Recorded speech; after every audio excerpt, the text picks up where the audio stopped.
Холодным и серым ноябрем хочется думать о чем-то теплом и солнечном. Поэтому в этом видео вспомним о летнем путешествии в деревню Залипье. Деревня – это известна традицией раскрашивать цветочными узорами дома и предметы быта. Приглашаем прогуляться вместе с нами жарким августовским днем по красочной деревне, которая словно сошла со страниц книги сказок.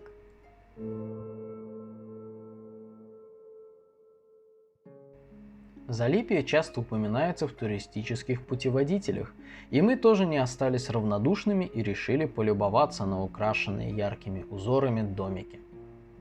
От Кракова деревня довольно далеко, больше 80 километров по самой короткой дороге. Удобнее всего, конечно, добираться на автомобиле, но есть и вариант доехать до Тарнова поездом, а оттуда автобусом до Залипья.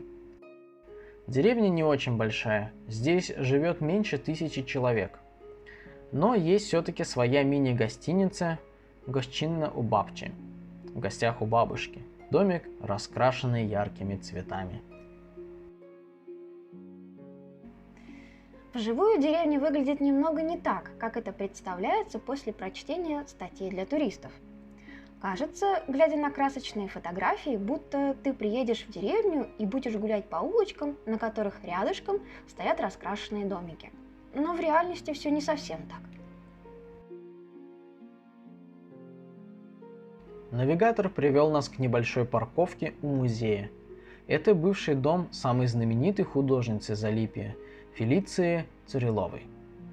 И сначала ты видишь музей, весь в цветах и узорах, пару домов с сувенирными магазинчиками, также раскрашенных, и все. Вокруг довольно обычная современная польская деревня. Оказывается, так просто все интересное и красивое в Залипье не увидишь. Не знаю, как сейчас, но в прошлом году перед музеем собирали группу туристов 2 раза в день, в 11 и в 13 часов, и вроде бы только в выходные дни. Вместе с гидом можно было отправиться на пешую прогулку по Залипью.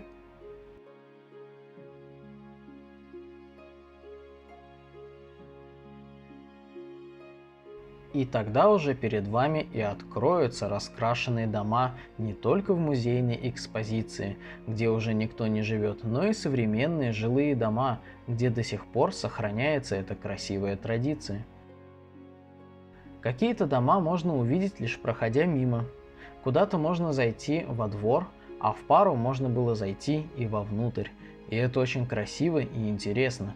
В некоторых домах свои художественные мастерские, и можно купить сувениры.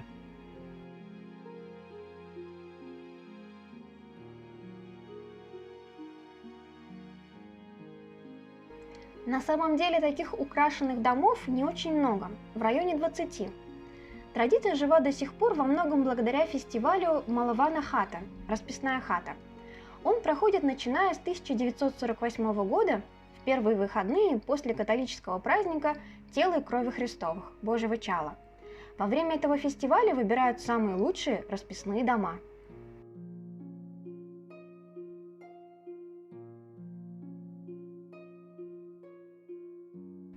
По пути мы зашли и в Дом художницы.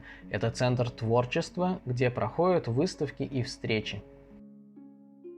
Он запомнился украшенный огромным количеством бумажных цветов залой и чудесными синими цветами на стенах. Считается, что украшать так стены стали, чтобы скрыть следы сажи. Но кроме этого практического применения, это еще и очень красиво. Перед домом художниц есть что-то вроде небольшой фотозоны. Маленький раскрашенный домик со скамейкой и клумба с солнечными цветами, которые всегда росли в саду у бабушки и вызывают теплую улыбку.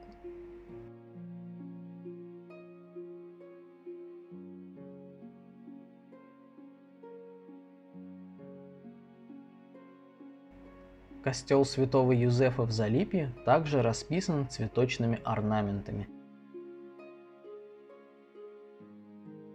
Это выглядит очень необычно.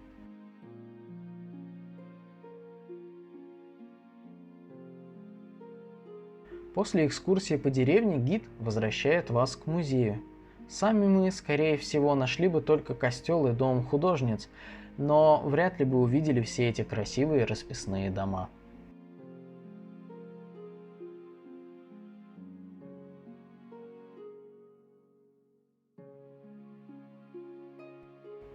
Музей – один из самых ярких и красочных во всей деревне. Это такая концентрация всех цветов и узоров, особенно если заглянуть в окошки внутрь домов.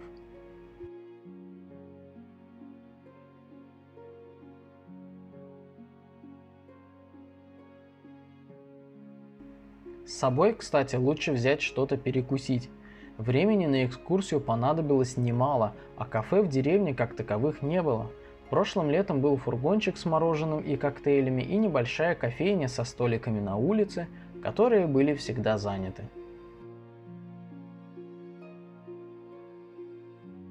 Впечатления от поездки остались самые положительные. Пусть в чем-то реальность не была похожа на ожидания, но эти яркие, простые узоры оставляют теплые чувства. Они так похожи на вышивки бабушки, на красочные картинки в детской книге сказок, что невольно наполняют тебя уютными воспоминаниями. Пусть эта чудесная традиция живет еще много-много лет. Если понравилось, поставьте нам лайк и порекомендуйте видео друзьям. До встречи!